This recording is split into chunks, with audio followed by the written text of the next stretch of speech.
national level on the Great Get Together campaign, designed to bring people together on the anniversary of Jo's death, and supported the cross-party work that Jo had started to tackle the issue of loneliness. As someone with very little experience of the voluntary sector, Kim will talk to us about the journey she's been on and the work she's been involved with to keep alive her sister's belief that we are far more united and have far more in common than that which divides us. So Kim is going to get up and present, and after that I'll ask her a few questions. I've got to say, but I'm the editor of Third Force News, Susan Smith, and we'll also have an opportunity for you to ask her questions as well. So if you would like to give her a quick introductory round of applause. Thank you. Thank you, Susan. That's brilliant. Thank you very much for introducing me. I'm really nervous, so I will do my best. As I'll tell you, I'm not a public speaker. I'm not a trained public speaker. This isn't sort of my job. This has, by default, become my life. So I will endeavour to keep focused and do as good a job as I can for you. Just before I start, I think the first thing I want to sort of say is, obviously it's been another very difficult week for our family. And what I want to address initially is Brendan's resignation at the weekend. What I want to say is that Brendan was very obviously instrumental in setting up the Jo Cox Foundation and the More in Common movement, but equally he was part of a team of people, and that team still remains as focused as ever in continuing the work to create a legacy for Jo through the foundation and through the More in Common movement. So I'm not here today to talk about that, but I am here to reassure everybody who is supporting the foundation and supporting the More in Common movement that we will be continuing with the work that we've started, and there's a lot of very passionate and very enthusiastic people who I will be working with to ensure that that we do that. So in terms of me, as I said, I've come to this position sort of through the worst possible circumstances, and I'll talk a little bit about the journey that I've been on. Jo was my sister, and since she was killed, I've been working very much locally in Yorkshire, in the area that was Jo's constituency, but also at a national level as well, supporting the work of the foundation and supporting the work through the More in Common movement. But I am generally a very plain-speaking northern girl. So what I'm going to say is I'm not an expert. I'm not an expert in any of this stuff. What I can do with you is share my journey as to how we've responded to what is essentially the worst possible thing that could have happened in my life, and try and show you how we've tried to use that in the best possible way to create something positive. And it's been a very, very difficult journey, and it continues to be a very difficult journey, and it's also been an extremely steep learning curve for me in lots of different ways. But as I say, I'm not an expert, you're the experts. I'm just trying to share my story with you and share my journey with you, and if that can help in any way with any of the work that you lot do, then my work here is done for the day. More in Common was an expression that was taken from Jo's maiden speech in Parliament, and as Susan said, this is very much what Jo believed. It was very much how we were brought up. We had a very normal upbringing we were blessed with fantastic parents, and we were always taught to see the good in people and to see the positive things that people could bring, irrespective of differences and different backgrounds and stuff. So that does seem like an apt phrase to use through some of the work that I'm doing in terms of Jo's legacy. That was the quote taken from her maiden speech. But I think the other thing to say is I am here in my capacity as Jo's sister, and I am extremely proud to be here in that capacity. What has been hard for me is me keeping my own identity through everything that's happened. And what happens a lot is people refer to me as Jo's sister, and then they put me in their phone as Jo's sister, and then they call me Jo, and it's fine, but I have to try and within that get a sense of my own identity, and that can be difficult at times. So in terms of who I am, my background is a bit mixed. I did a few years working in a sales job, and then I found that my real passion was in health and fitness and people's holistic well-being. So normally when I have a microphone on, I start doing aerobics. So if I start doing a few star jumps or dancing around like a mad woman, that's why I'm having a bit of a flashback. But that was my passion and continues to be my passion. And I still feel really strongly about the power of sport and physical activity to bring people together. So that's something that does underpin some of the work that I've been doing since. I was a lecturer in a further education college, teaching on a degree programme in health-related exercise and fitness. I still have a business working, doing one-to-one sessions in terms of personal training. I play hockey on the weekend, and I'm still trying to have some sort of life in and amongst everything else that I'm doing. What I am is new to so much of this stuff. So I had very little experience of the voluntary sector prior to Jo being killed. I have no idea about campaigning. I certainly had no idea about public speaking, and I equally had absolutely no idea about the world of the media. So a lot of these things have, as I say, been really steep learning curves for me, and I am still navigating my way through a lot of that stuff. But what I am is very people-focused. I'm very passionate about people and the difference that we can all make, particularly when we work together. So in some ways, my background was quite different to Jo's, but that was how Jo was, and that's where we are very similar, our focus on people. So I'll tell you a little bit more and talk a little bit more about Jo. Jo was an MP at the time she was murdered, but actually Jo was first and foremost a humanitarian. And throughout her life, she fought for justice and equality and for the rights of people less fortunate than herself. And after working in the voluntary sector for over 20 years, Jo moved into politics, but her main objective remained the same, and that was to make a difference to the people around her. And from Bosnia to Batley, and from Syria to the Spen Valley, that's what she tried to do. And I could talk all day long about how great Jo was, and she was pretty fantastic, annoyingly so at times, almost too nice. It's quite difficult growing up in her shadow when she'd been so good at everything. But you know the tributes that came in after Jo was killed. You know, you only have to look back at the reaction across the country and across the world to see what Jo was about. But what I always think it is important is to remember that it was Jo that brought us here together today. And that is important for me to remember that. Now, I'm a long way from processing what's happened to our family. It's 20 months now, and I have a sort of sense of numbness that doesn't show any sign of fading.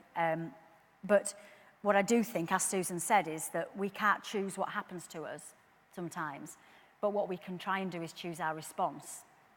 And while I've got the strength in me, I will try and ensure that Jo didn't die in vain, and that as much positive energy and positive action as possible is created from the worst possible situation.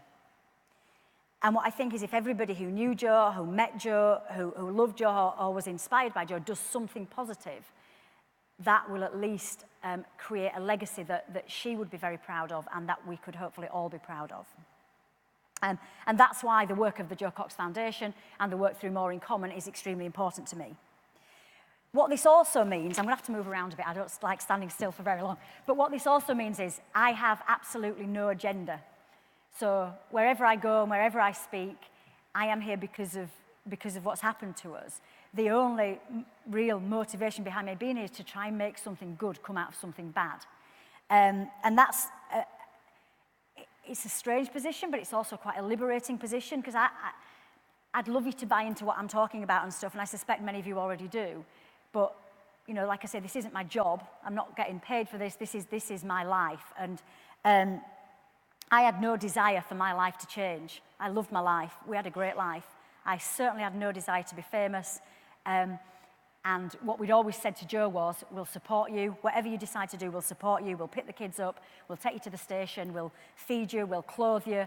Dad will give you money. And we'll look after you in that respect, but we don't want to be in the limelight. So as much as I have chosen this, it's not been an easy choice, and it certainly wouldn't have been my choice under any other circumstances. But what I have decided is if I am going to do this, I will do it as I do everything else. I will do it to the best of my ability.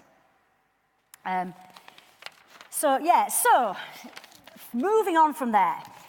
In terms of what More in Common is about, and in terms of what the foundation is about, the Jo Cox Foundation was set up essentially to channel the energy and the determination that was generated by the work that Jo had done during her life and clearly the horrendous circumstances of her death, to get some practical action taken in some of the areas that she cared about. So the 4 things that they've tended to focus on has been loneliness, the conflict in Syria, women in public life, and then protecting civilians in conflict. The area that I've been involved with most of that is the loneliness issue, because this is something, again, I felt very strongly about, and I think is an issue in society. And I was very pleased to be involved working cross-party with Seema Kennedy and Rachel Reeves on the Commission for Loneliness and the report that was published just before Christmas last year. So those are the main areas of focus for the foundation.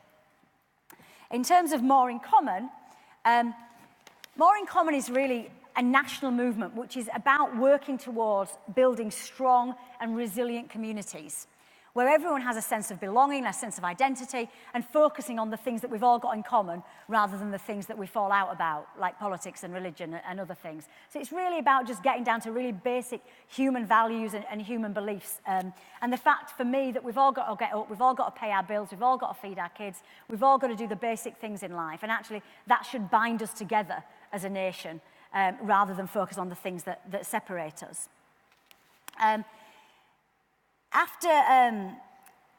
In the 2 years before Jo was killed, she'd started to take a look at the political landscape within the UK and elsewhere across the world. And because she'd done a lot of work overseas, she then thought actually she wanted to come back to the UK and focus on work in the UK. So this is kind of where her direction was in terms of becoming an MP. As I say, one of her passions was helping people, and it was coming back to the area that she grew up in.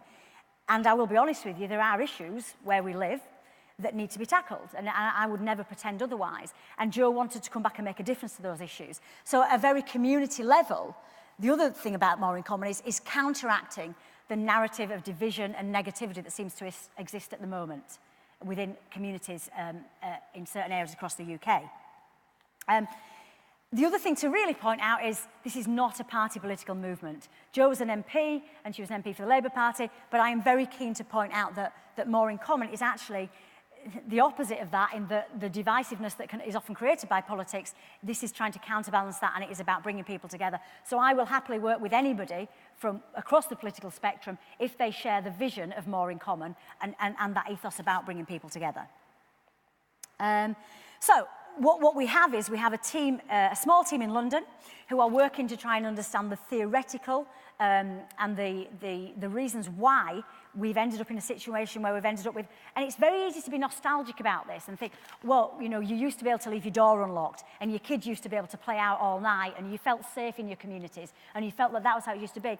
And there is an element of nostalgia about that, I think, but I think there's also a lot of truth in that as well.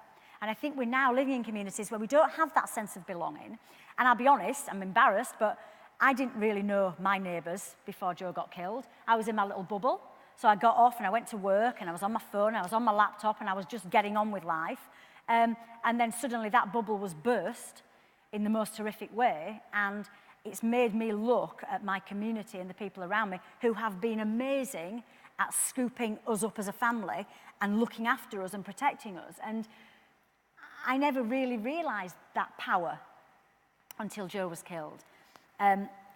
So it's how we can look at this breakdown of communities. And there's lots of, and again, some of you will be very well informed in this area, lots of research about why that's happened and how we feel that communities aren't what they used to be. The other thing that we've been looking at as a team is looking at where our network lies in terms of people who also got together after Jo was killed. Through the More in Common concept, and people who got together after the Great Get-Together and set up community-based groups. And the good news is there's loads of these people across the UK, which I had obviously no idea about. So it's mapping a bit of a network of people who feel passionately as we do that we can make a difference at community level in terms of bringing people together. And what I'll talk to you about is a little bit about how we've done that. So you've got the academic and the theoretical stuff, but what I've done really in the past 20 months is on the ground is look at ways that we can bring people together. And that's what I'll talk about now. So what we've been doing locally, and this is essentially in the area that was Jo's constituency and beyond, so across the West Yorkshire area really, is 3 different things. Community-based events, which has been a massive part of our work, and I'll talk about that in more detail. But this was very much about, I call it cohesion by stealth.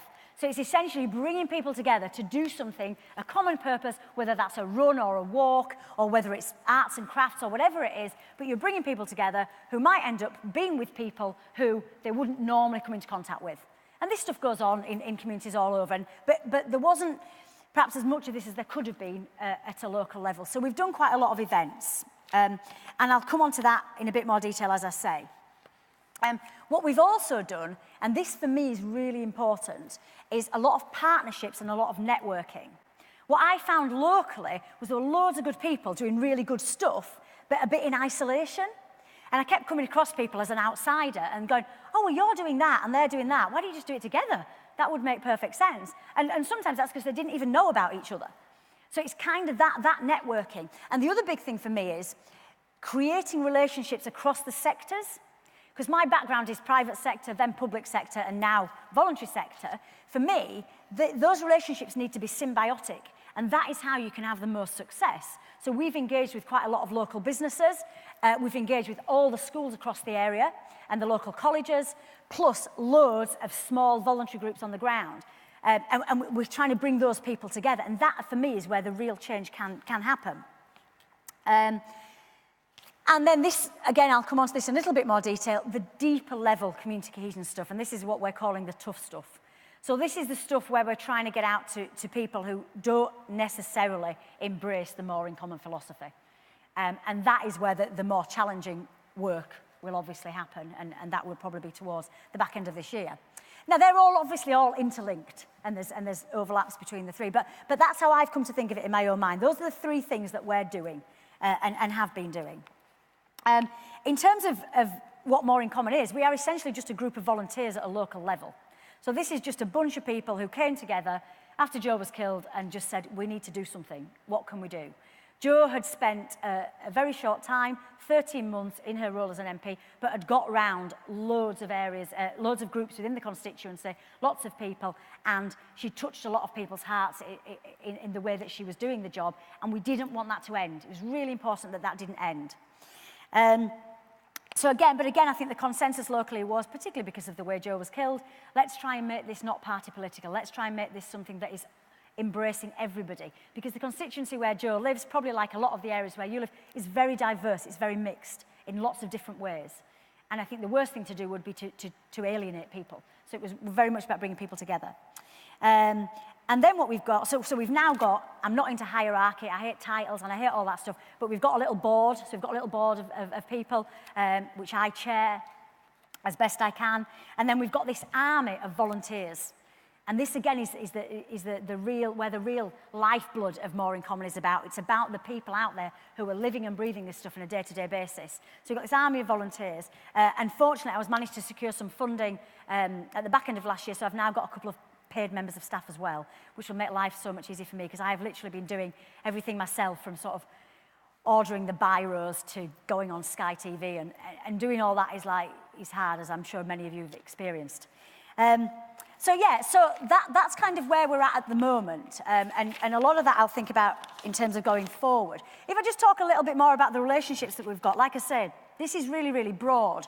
And again, I'm not saying this is necessarily easy to do, this partnership work and this networking stuff, but we've tied in with organisations from, for example, the local Huddersfield Town is our local football club. They do a lot of community work, and they were very keen to get involved. So we're joining them. Sport, again, for me, is a passion, so we've got the local rugby club on board, and another, the Leeds Rhinos club that are based in Leeds as well. So sport, we've got good partnerships working with them. The council have been extremely supportive. Now, where we live, it's probably the same where you live, the council don't have any money. So what I said to people was, let's not pretend the council have got loads of money. So what we need to do is have a relationship with the council that works. We need them to support what we're doing, and we need to be supportive of them. So we developed a really good relationship with the local council. Other organisations across the area, we have Welcome to Yorkshire, which is like the fantastic organisation that promotes people coming to Yorkshire. They've been very supportive.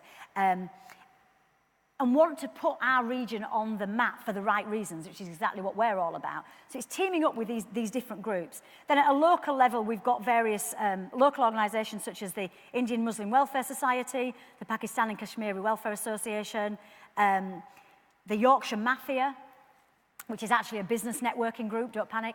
And again, there are so many local businesses who want to do something good. So you can see that it's a range of different organisations that we're working with. So that's where we are. And I'll talk now more about these events that we've done, the community-based events that we've done, because this is where this for me really comes to life, and this is really the important bit. So the Great Get-Together was at the centre of our work. Did the Great Get-Together reach Scotland?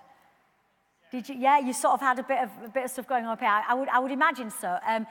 This was really something that we thought, as a family, how the heck are we going to spend the weekend on the anniversary of Jo being killed? What do we do?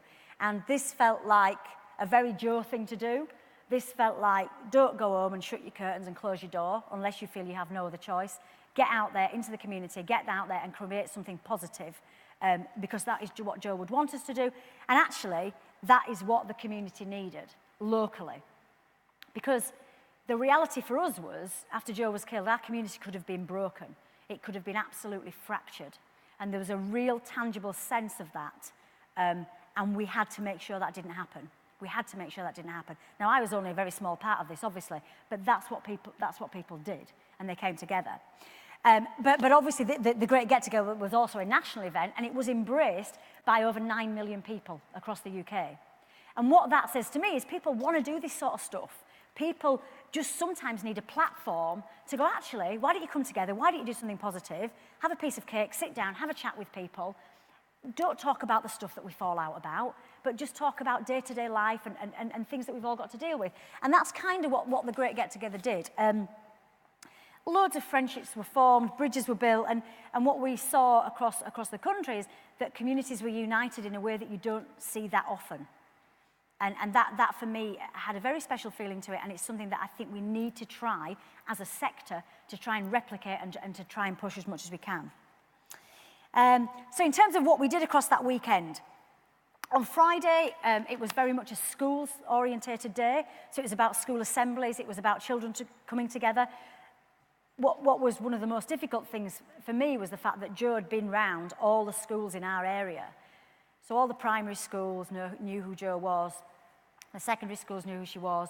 How do you tell 6-year-olds that lovely lady that came in a few weeks ago, what's happened? How do you do that? And I just thought, we have to reach out to those kids and we have to try and make them understand, but at least make them see that we're doing something about this and we're trying to provide a positive narrative to counteract that. So embracing, the schools in our area was really important, and they did that really well. So we had some wonderful events going on. We had singing events, we had arts and crafts things going on, and lots of food, lots and lots of coffee mornings. So that was really, really good. On the Saturday, we had an iftar. Now, again, I didn't know what an iftar was before Jo got killed. And for anybody that doesn't know, it's when the Muslim community break the fast as part of Ramadan. And we felt, because of the diversity of our area, this was a really important thing to do. So we said, right, let's do an iftar. Let's have this open-air iftar in the middle of Batley. And the first meeting I went to, I sat down, and people were like, not going to happen, Kim. Not going to happen. Nobody's going to come. They won't come. They won't come. They won't come. They won't come. I was like, right, well, we're doing it. So let's just do it, and let's just see what happens. So we catered for like 200 people, thinking, okay, we'll be lucky if we get 200 people. 1,000 people turned up, and it was breathtaking. It was probably the most spiritual thing I've ever been to. So we literally, we've got this memorial garden and this town hall, this town square, and people were just everywhere. And everybody came from all sectors of the community. And we had a primary school did a play about Ramadan and what the true meaning of Ramadan is and why the Muslims fast and why they break the fast and what that means. And it was an education. And I, for one, felt, I get it now. I kind of understand it a lot more. But what I'm not afraid to do is say that there are things I don't understand and I don't know. And this is the other thing about engaging with legitimate concerns that people have about their communities, and not pretending they don't exist and not brushing them under the carpet, but having what might be quite difficult conversations. But we need to have those conversations if we're going to unite people and if we're going to bring people together. So we ended up with this food. People were queuing for food, and then what was really lovely, the local Italian restaurant, the guy who just started bringing pasta out. Not in his arms, because that would be messy. But like bringing pasta out and bringing like bowls of stuff out to people and feeding. And it was just that sense of community and that sense of people coming together that was extremely, extremely powerful. And then what happened, nobody wanted to go home. So me and my mum and dad are clearing up curry, telling people they need to go home at midnight. But that was so, so powerful. Lots of other events took place over the Great Get Together weekend in all the local towns where we live. Lots of cake was consumed. Lots of connections were made, lots of friendships were formed, and lots of stories were told afterwards about how special it had been. On the Sunday, we used sport, which again for me is a really important way of bringing people together. So we had a rugby match. The local Batley Bulldogs Rugby Club, who have been amazing through the whole thing, were playing Sheffield Eagles. So it's a bit of a Yorkshire derby going on, and they said, yeah, come on, let's do this and we got funding and we made it a free event to try and bring everybody from the community there together. And they got their biggest crowd of the season. Loads of people turned out. And I got sat next to one of the imams that I'd met at the iftar, and he kept saying to me, are we winning? And I was like, yeah, we're winning. And this guy had no idea what was going on, but he absolutely loved it. And again, the power there and the feeling there at that rugby game, which we won, big style, which is a bonus, was just amazing. You know, so this thing about people coming together was fantastic. So that weekend carried us through as a family, but it also did a lot in terms of building our local community. And again, nationally, I know that lots of similar things took place. Other things that we've done. So we did, 2 women who knew Jo and wanted to do something said, right, what did Jo like? She liked the outdoors. She liked a bit of running before she had the kids. It's difficult when you've got children. Let's have a run. So they organised this run at the local country park. So we did a 6.5 kilometre tough cross-country challenge, and I don't think it was 6.5 kilometres, it was much longer. And we did a 2.5 kilometre run for the kids and for the dogs and for everybody else. And loads of people turned out. Eddie Izzard came and attended just because he wanted to do something. He'd met Jo a few years ago at a wedding and really wanted to come and support us. And we had this fantastic afternoon of fun and again, people coming together. There's a little video clip which, if we can watch that would be good too.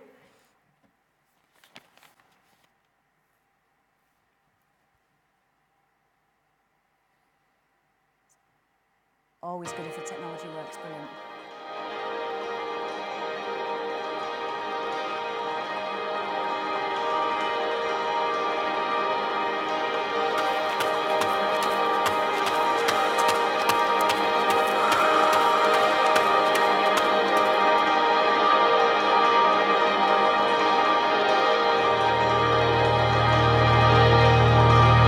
So this fantastic morning is the Run for Jo, which was organised by a couple of women who knew Jo and loved Jo and wanted to do something. So last year it was like, what can we do? Well, Jo loved running. Jo had done the New York Marathon several years ago, and running was one of her passions. So this seemed the perfect fit. You know, there's an appetite for events like this, which are just bringing people together for a really positive reason. You know, and at the moment the world feels like quite a divided place, and it feels like a tough place. And what we need is events like this to counteract that and to counterbalance that. And that's why these events are so important, partly as a legacy for Jo, but partly just to bring people together. We wanted to do something to honour Jo's memory, to commemorate her, and to show what great standing she was in the local community. And a run seemed like the obvious thing to do to us.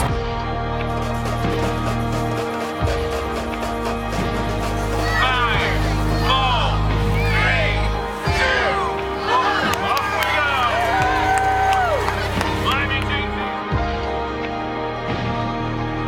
So we had the 2.5k child-friendly, dog-friendly, Kim-friendly fun run, and then we just finished the 6.5k. I'm in dispute about the distances, so it felt like a lot longer.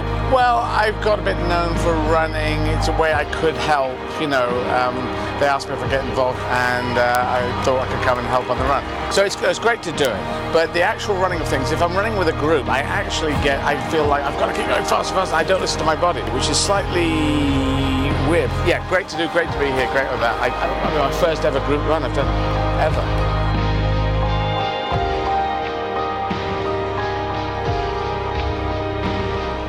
It's been absolutely brilliant. The turnout's been even better than I expected it would be. We'd had lots of people had signed up for the races online, but we opened up registration so that people could register on the day as well because demand was increasing. Everyone's like, are you going to do it again next year? Are you going to do it again next year? I think there's such an appetite for it. It'd be a bit rude not to.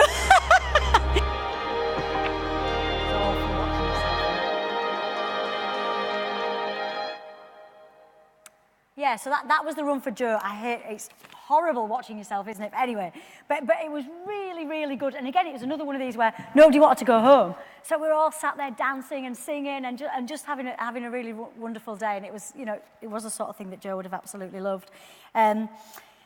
So that was one thing. Am I talking way too much? I am talking like a lot. I do talk a lot and I also talk quickly, so I'm sorry. So other bits and pieces that we've done, and then I will wrap it up. We did an event with schools. Again, massively passionate about the role that kids are going to play in bringing people together. And so we did an event called Stepping into the Future with More in Common, which was basically 22 schools from the local area who came together and did a march through Batley Town Centre. This has never happened where we live. So where we live, you've got schools which are like 98% Muslim, 98% white, you've got Catholic schools, and they don't do anything together. So you have kids growing up not seeing anybody who isn't like them in lots of ways. So we were like, we need to sort this out. So we did this event, and over 1,000 children from the local area came together. We got sponsorship from local businesses to get them all in different coloured T-shirts, and then we walked them up to the local rugby ground. They sung songs, they had banners, I'll show you in a second. And then we got them up there and we did stuff around cohesion and around diversity. And the kids absolutely loved it. It was, it was a really, really good day. I think I've got another video clip. Let's have a look. Okay. There we go.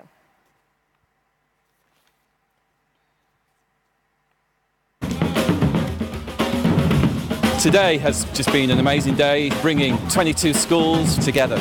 We began from the market square and we followed an amazing samba band. It was just amazing to see different colours, different schools with different banners. It was just such a joyous occasion. One of the things that Jo was very keen to work with was all the schools in the area. We've done a lot of really good events. The past few weeks have been really, really busy and everything's just gone so well.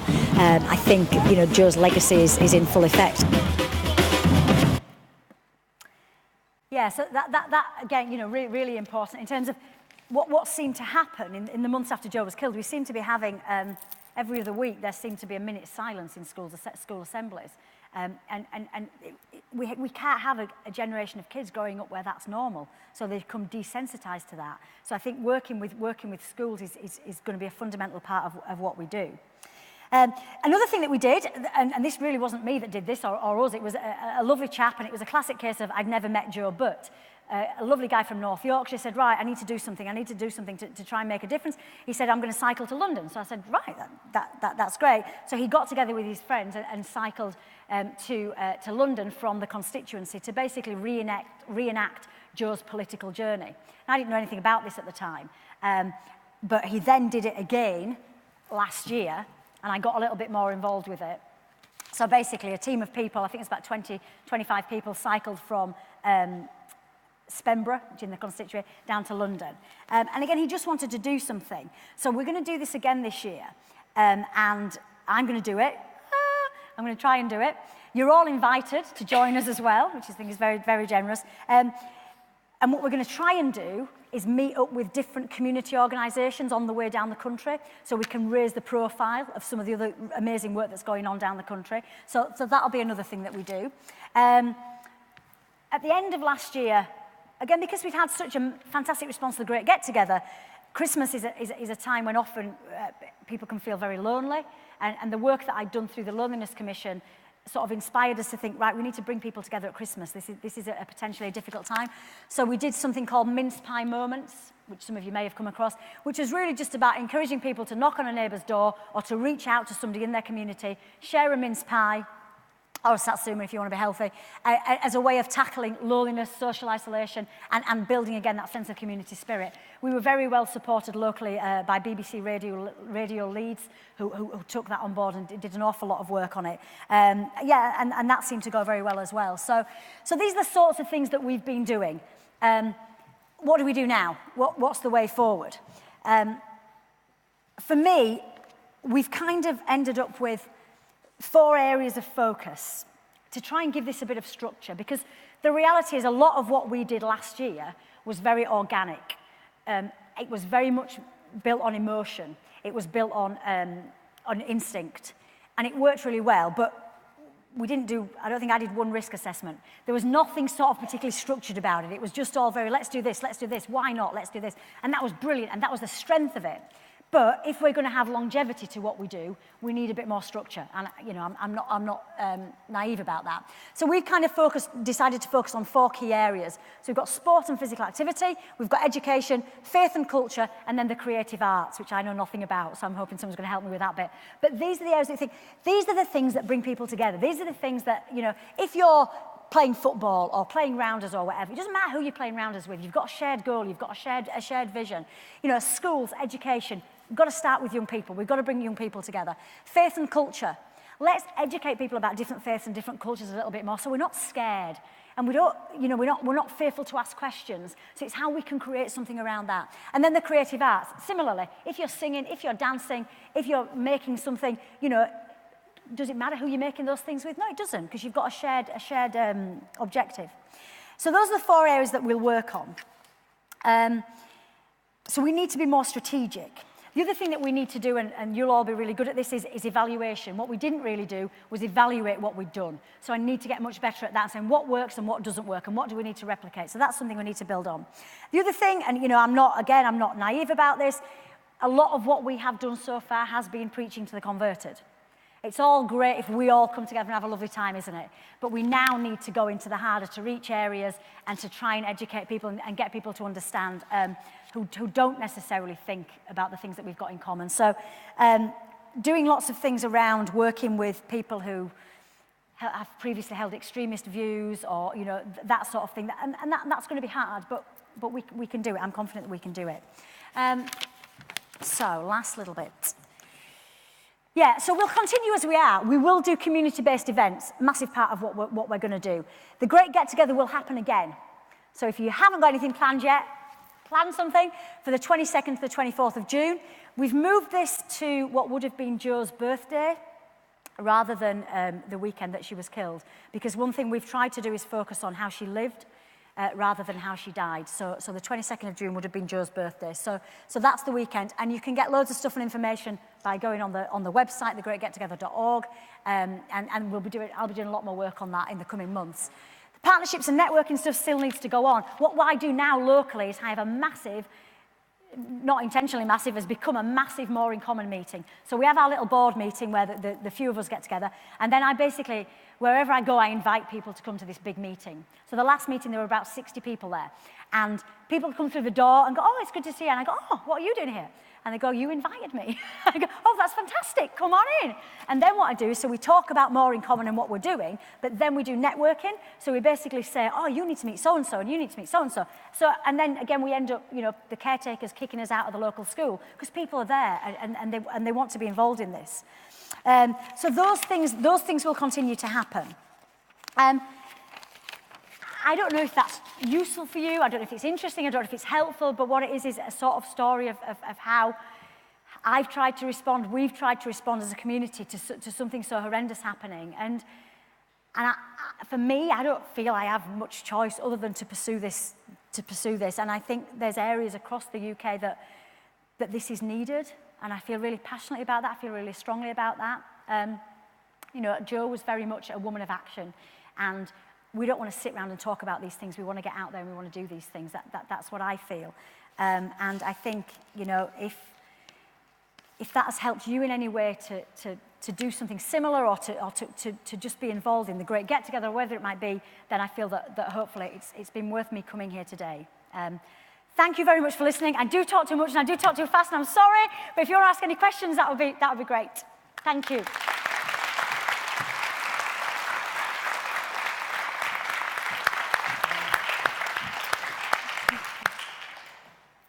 Well, that was great. Thank you very much, Kim.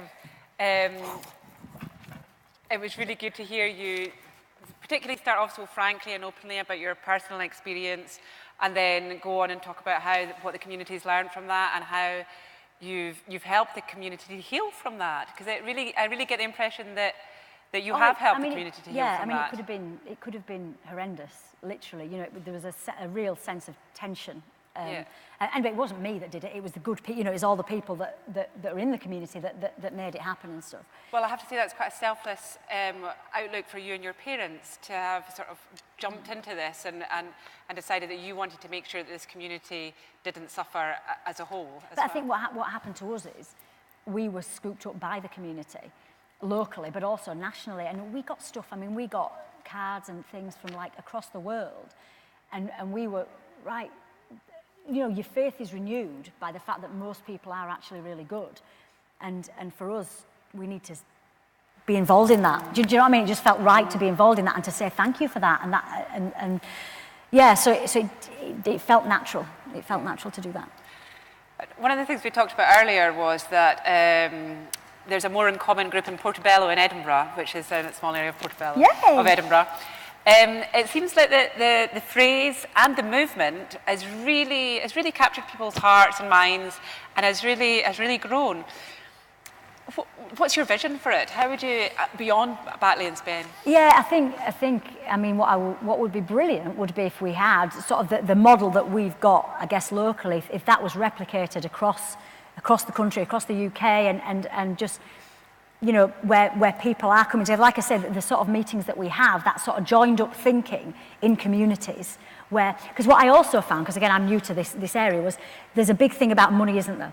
So everyone's competing for money, and I get that, I totally get that, and there's only so much money, but for me, you know, if we can join together, like More in Common is not going to reinvent the wheel locally, but what if we can enhance what other organisations are doing, and if we can add value to that, and we can do joint bids for stuff. Do you know what I mean? And we can do joint projects. And I know a lot of that stuff goes on already, but if we can do more of that, we're going to be much stronger by working together. And so the vision of that across the UK would be, you know, that would be fantastic. Yeah, and it certainly feels that is something that there's a need for in communities, not just in Yorkshire, but across the whole country. But anyway, we've only got 10 minutes. You did speak for a while, but it was so interesting, we were never going to stop you. But I thought we would give the audience an opportunity to ask some questions. So we've got a couple of roving mics, so if you have a question for Kim, if you could put your hand up and you can ask it. Here's one, Elsa, right at the front. Hi. I think the tech guy should just put them on, so we can hear you. Okay, cool. Just after the events that you kind of hosted and the community hosted in your local area, have you seen a change in the people in that area in taking up this movement forward? Because I think sometimes you can arrange an event and you sometimes lose the momentum and you have to come back and sort out another event and things like that. So are there any examples from your community about people who are continuing this movement forward? Yeah, no, that's a really good question. Yeah, I mean, that's the danger, is that you do one thing and then it just drifts off and stuff. But no, I think because of the network that we've created, people are doing it themselves now. I mean, we will continue to facilitate stuff, and we'll do the events that we did again. But what you get now is a lot more events that are done through other groups. So the momentum has been created. But I do think that by having this big meeting, I think we're doing it probably about quarterly, it refocuses people. So, you know, because it's hard, isn't it? If you're part of a small voluntary group and there's maybe 3 or 4 of you do all the work, which is what happens realistically, you get downtrodden, don't you? It's hard to keep going. But if you then come together with loads of other organisations, even if you just have a bit of a moan about how hard it is for the first 5 minutes, but then you think, okay, well, let's now move on and do something different, that seems to have kept the momentum going. certainly at a local level, and the sense of community has never been stronger, really. Because also what we have is we have different towns in our area, and there was always, and I was unaware of this, a bit of like competition between the towns. You probably get this wherever you live, don't you, and stuff, and like they're doing this, well, we're not going to do that then. And I was like, really? Is that really what people think? So what I've tried to do through More in Common is say, well, why don't you actually go to that place and do something with them? And that's really started to work as well. But I think sometimes it just needs someone who's maybe outside of that to see that. I don't know. But the momentum is definitely there, I would say. Great. Any other questions? Surely somebody's got some more questions. This lady here. Hiya. Loved hearing your story. It was really inspirational. And I would just like to ask, a lot of what we see nowadays is fed by the media, and you mentioned briefly you've not a lot of experience with the media. I suppose all we ever see is bad news, how bad everyone is to each other, and just is there any plans to try and tackle that sort of negative image that we're sort of fed down our throats all the time? Yeah, I mean the media is it's a very funny beast, isn't it? And it's tough. To be fair, locally, we've been extremely well supported.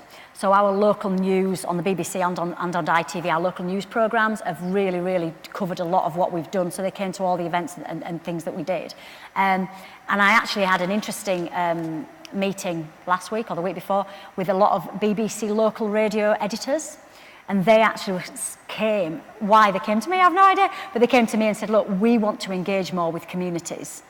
What should we be doing? And I think there are strands of the media who want to be more positive, and it's hard, isn't it? I think, and that's one thing I'm keen to, for the wrong reasons, we've got this platform, and that's one thing I do feel really strongly about. Let's use the media in a positive way. Do you remember you used to have, I don't think they still do it, at the end of, I think it was the ITV News, and finally. So you used to have an and finally story. It was always a really happy, positive story.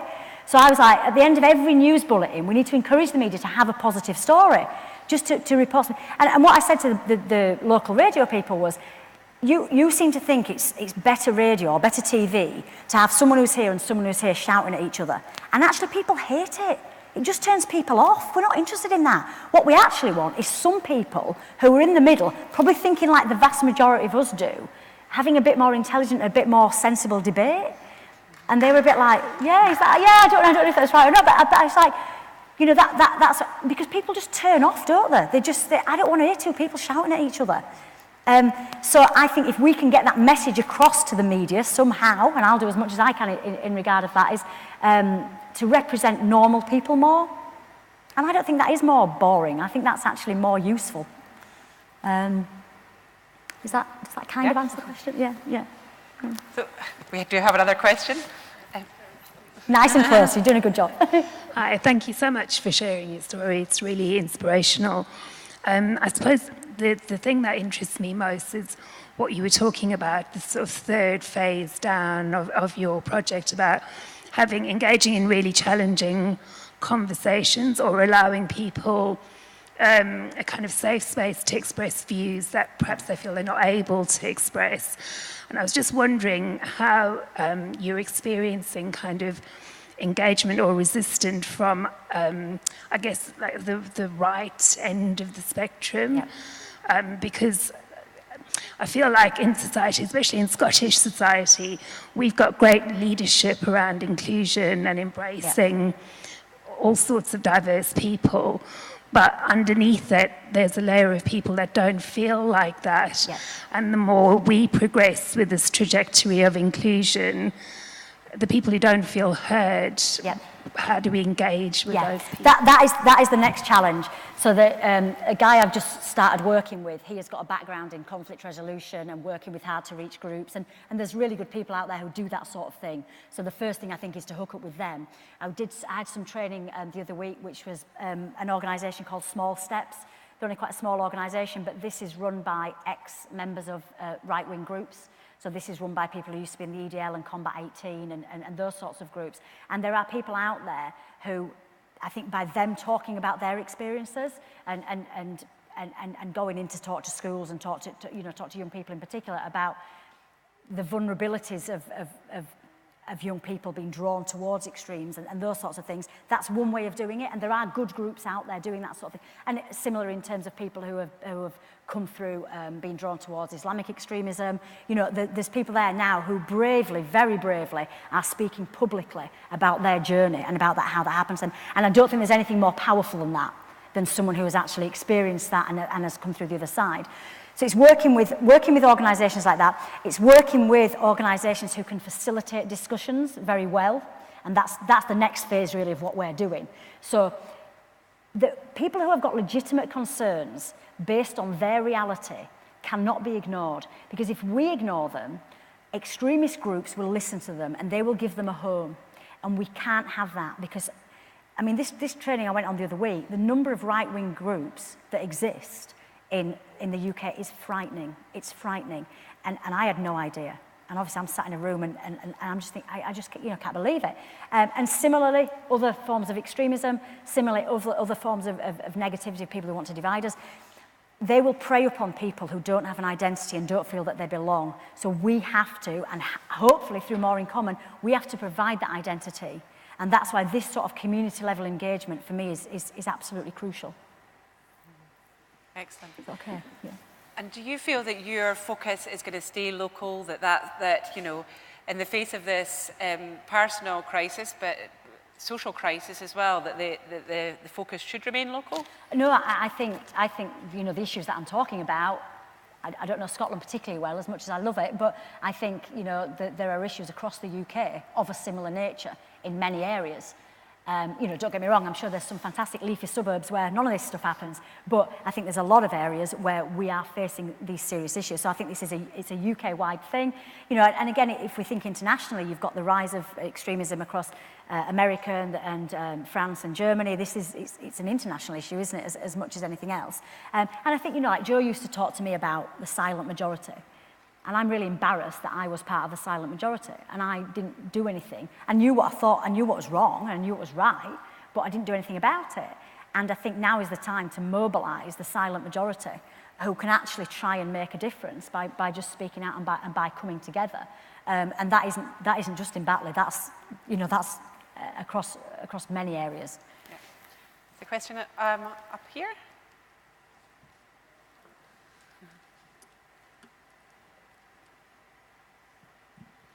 Hiya, your speech is so inspiring. Yeah, what you're touching on it's great, but as you say, with working with the communities, I'm a migrant, and I've been working for the 9 years in an ethnic minority organization, and been surrounded by Africans and Asians. I'm Polish myself, and come from the country when we have hardly any migrants, so is a kind of a lot people in that society are kind of right-wing because they don't know anyone else. So it was me working with people from different cultures and faiths when I've learned about them, and then I can say we have more in common because we talk about just random stuff at the lunch, you know, but I also know that their views on life, on religion are so totally different from me. And I know there's no point to fight it because they're not going to change my views and my religious, you know, views as well, and I'm not going to change theirs. And it is just understand each other. And I think when I actually look here at this gathering, we have a mix of people, but I think most of our are Scottish white. And I think it needs to be work done with all the sections, because, for example, Muslim people, they keep together. The Scottish people keep together, the Polish people keep together. And okay, they go to work, they say hello, but I think that people from different communities need to be encouraged to take action because people sometimes are scared. Yeah. The people are not given a space to talk about the differences. Yeah. But accepting them, we're not the same, we're all different. Difference is good, isn't it? Difference is positive. But we can live together. And I think that's, as you said, the rise of the right-wing organization. It's because people, if they don't understand other people, they perceive them as like foreigners or different, or, you know, even Glasgow itself, like in terms of religion, we have a long history, you know. So I think that should be something which actually should be you know, encouraged by the government or even local governments for the people to have space to come together and have a, you know, just discussion or just, you know. No, absolutely. Yeah, absolutely. And that's kind of, And you know, a lot of the problem is because a lot of institutions that used to bring people together, like churches and pubs even, you know, are not there in the same way that they used to be. So we don't have that natural opportunity to come together that we used to do. And it's awful that you feel you've got to force that, but you possibly do. And but also, I think, like you say, I think fear is a thing. We're a little bit scared about people who aren't like us, and we're a little bit apprehensive. Or equally, we're very British about it, and we don't want to ask. So we don't want to say, oh, why are you wearing a headscarf, or why are you doing that? Or why, you know, we need to just have those conversations, because actually people generally are happy to talk about it. You know, no one's got any secrets or anything. So I think you're right, and this is the thing I said about with loneliness, when we talk about loneliness, the government has got a role as well to provide spaces for people to come together. And that doesn't have to cost loads of money, does it? But we've seen community centres closing, we've seen lots of, you know, parks closing, all that sort of stuff. So we need those environments where people come together. But if in the short term we have to kind of fabricate a bit of that, then I guess that's kind of what we've got to do.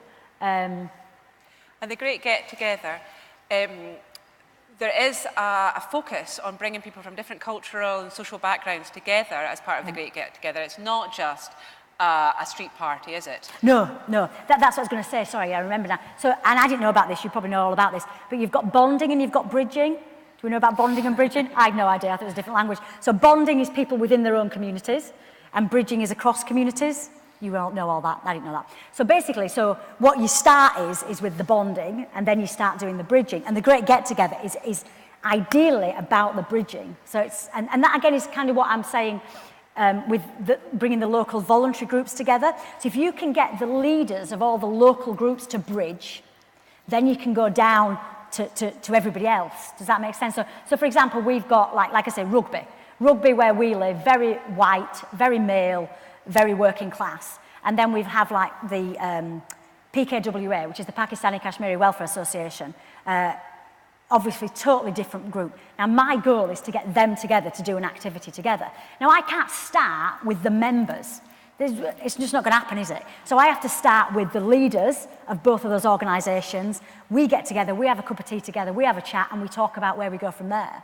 So that's, I guess, the three levels that I talked about. So you get the bonding right initially within the groups, then you do the bridging at the top level, and then hopefully the bridging can happen as you sort of filter down. Brilliant. Any more questions? In that case, I think we'll have to finish up because we've got another event starting 2 minutes ago. But once again, thank you very much, Kim. That was a really, really inspiring event, and it was really great for you to come and talk to us so openly. I think everybody's really got a lot out of it. So another round of applause for Kim. Thank you very much. Thank you.